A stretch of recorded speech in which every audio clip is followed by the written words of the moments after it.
আসসালামু আলাইকুম সুপ্রিয় বন্ধুরা, ডক্টর আমিন হেল্প ইউটিউব চ্যানেলে আপনাকে স্বাগতম। আপনাদের সঙ্গে আছি আমি মোহাম্মদ আমিনুর রহমান আমিন। আজকে আলোচনার বিষয় হচ্ছে মেদ বৃদ্ধি হওয়া এবং মেদ যে অর্থাৎ চর্বি বৃদ্ধি হওয়া বা মেদ বৃদ্ধি হওয়া থেকে আমরা কীভাবে পরিত্রাণ পেতে পারি, এর হোমিওপ্যাথিক কী কী চিকিৎসা রয়েছে, কী কী ওষুধ রয়েছে, আজকে জানবো আমরা ডিটেলস। তো আমরা প্রথমেই জানার চেষ্টা করব যে এই মেদ বৃদ্ধি হওয়া বা চর্বি বৃদ্ধি হওয়া আসলে কি। আসলে শরীরে যখন অধিক পরিমাণ শর্করা জাতীয় খাদ্য, শর্করা জাতীয় পদার্থ জমে যায় তখনই শরীরে মেদ জমে। আর সাধারণত এটা হয় আপনার চর্বি জাতীয় খাবার খাওয়া, দুগ্ধ জাতীয় খাবার খাওয়া, তো হচ্ছে ঘিত খাওয়া, মাখন খাওয়া, দুধ খাওয়া। মোট কথা হচ্ছে শর্করা এবং আমিষ জাতীয় খাবার বেশি খাওয়াটাই হচ্ছে এর মূল কারণ। তাছাড়া বসে বসে দিনপাত করা, অলসভাবে দিনপাত করা, কাজকর্ম না করা, বিশেষ করে এটা স্ত্রী লোকদের বেশি হয়ে থাকে যে তাদের পেটের মধ্যে চর্বি জমে যায়।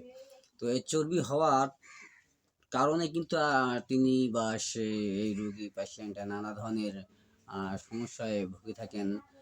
তার শ্বাস-প্রশ্বাস নিতে কষ্ট হয়, নড়াচড়া করতে কষ্ট হয়, কাজকর্ম করতে সমস্যা হয়, মোটা শরীর নিয়ে তার চলাফেরা করতে খুব কষ্ট হয় এবং এটার পরিমাণ ডে বাই ডে কিন্তু বৃদ্ধি হতে থাকে, যার কারণে সে অনেক কষ্ট অনুভব করে। তো আসলে হোমিওপ্যাথিক চিকিৎসায় এর কি কোনো সমাধান আছে আদৌ নাকি নেই? হ্যাঁ, অবশ্যই আছে। তো আমরা এখন জানবো যে হোমিওপ্যাথিক চিকিৎসায় কোন মেডিসিনগুলোর দ্বারা আমরা এর সুচিকিৎসা করতে পারি এবং মেদ থেকে সম্পূর্ণ একদম নির্মূল হতে পারি কিন্তু আমরা যদি একজন হোমিওপ্যাথিক কনসাল্টের কাছে যাই বা তার একজন হোমিওপ্যাথিক কনসাল্টের পরামর্শ নিয়ে আমরা চিকিৎসা করি। সেই সঙ্গে থাকবে আজকে আপনাদের জন্য কিছু গুরুত্বপূর্ণ টিপস। এই মেদ থেকে বা চর্বি হওয়া থেকে কিংবা শরীরে অধিক পরিমাণ শর্করা জাতীয় পদার্থ জমা হওয়া থেকে মুক্তি পাওয়ার ক্ষেত্রে। তো সুপ্রিয় বন্ধুরা, চলুন আগে আমরা আলোচনা করি ফাইটোলক্কাস হোমিওপ্যাথিক মেডিসিন ফাইটোলক্কাস। তো এই ফাইটোলক্কাস শরীরের অতিরিক্ত চর্বি রোধ করতে বা কমাতে খুবই সাহায্য করে। এটি একটি হোমিওপ্যাথিতে চর্বি কমানোর ক্ষেত্রে বা চর্বি থেকে মুক্তি পাওয়ার জন্য একটি উৎকৃষ্ট মানের ওষুধ। এরপর হচ্ছে কিউকারবিটেসি। কিউকারবিটেসি নামক যে হোমিওপ্যাথিক মেডিসিনটি রয়েছে, এটি শরীরের অপরিমিত স্থূল হতে অর্থাৎ যেটা অধিক থেকে অধিকতর মোটা, এই মোটা হওয়া থেকে কিন্তু হোমিওপ্যাথিক এই ওষুধটি নিয়মিত যদি কোনো পেশেন্ট সেবন করেন তাহলে কিন্তু তিনি তার শরীরের স্বাভাবিক অবস্থায় অবশ্যই ফিরে আসবে। তারপর হচ্ছে ক্যালোট্রিপস, যে হোমিওপ্যাথিক মেডিসিনটি আছে ক্যালোট্রিপস। ক্যালোট্রিপস বা পিস এই ওষুধটা স্থূলকায় রোগের অর্থাৎ মেদ কমাতে একটি গুরুত্বপূর্ণ মেডিসিন হিসেবে হোমিওপ্যাথিতে কাজ করে থাকে। এবং থাইরয়েডিনাম যে হোমিওপ্যাথিক মেডিসিনটি রয়েছে, থাইরয়েডিনাম যে হোমিওপ্যাথিক মেডিসিনটি, ইহাও মেদ কমাতে বেশ গুরুত্বপূর্ণ ভূমিকা পালন করে থাকে। নিয়মিত সেবনে এটা কিছুদিন সেবন করার মধ্যেই কিন্তু শরীরের মেদ একেবারেই কমে যায়। তাছাড়া তো আমি তো ফাইটোলক্কার কথা আগেই বলেছি যে এটা মেদ কমানোর উৎকৃষ্ট ওষুধ।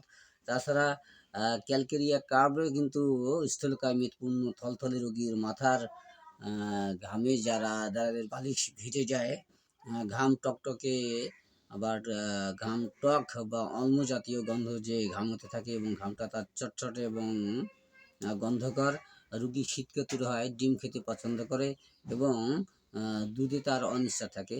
তো এই যে হোমিওপ্যাথিক মেডিসিনগুলো বলা হলো যে ক্যালকেরিয়া, ফাইটোলক্কা, থাইরোডিনাম, তারপর হচ্ছে ক্যালোট্রাপিস, তারপর হচ্ছে কিউকার বিটেসি।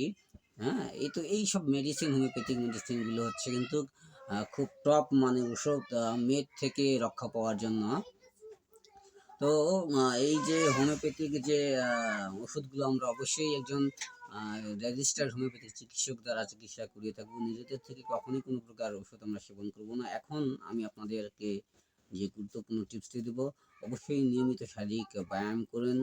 একজন ফিজিশিয়ানের অর্থাৎ যিনি শারীরিক কসরত করান, যেসব ফিজিশিয়ান বা যারা ব্যায়াম শিখেন, তো আপনি তাদের কাছে যান এবং নিয়মিত ব্যায়াম করুন। তাছাড়া শর্করা জাতীয় খাবার, চর্বি জাতীয় খাবার, আমিষ জাতীয় কিছু, কিছু খাবার পরিহার করুন। বিশেষ করে দুধ, ঘি, মাখন, তাছাড়া অন্যান্য আ চর্বি জাতীয় গোশত, অন্যান্য চর্বি জাতীয় পদার্থগুলোকে এড়িয়ে চলুন। তাহলে আপনি অতি দ্রুত কিন্তু এই যে মেদ বৃদ্ধি হওয়া থেকে আপনি রক্ষা পাবেন এবং স্বাভাবিক অবস্থায় ফিরে আসবেন। তো আপনার সুস্বাস্থ্য আমি কামনা করি অবশ্যই। তো অবশ্যই যারা আজকে আমার ভিডিওটা দেখছেন, লাইক, কমেন্ট এবং শেয়ার করবেন। পাশে থাকা বেল আইকনটিও বাজিয়ে দেবেন।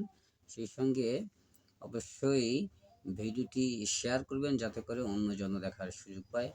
আর অবশ্যই আপনি আমার চ্যানেল নতুন হলে সাবস্ক্রাইব করে দেবেন। আর আমার চ্যানেলে অনেক স্বাস্থ্য জ জনিত মানে স্বাস্থ্যকর অনেক গুরুত্বপূর্ণ টিপসময় ভিডিও আছে। যেগুলো যদি আপনি নিয়মিত দেখে থাকেন তাহলে অবশ্যই আপনি উপকৃত হবেন আশা করি।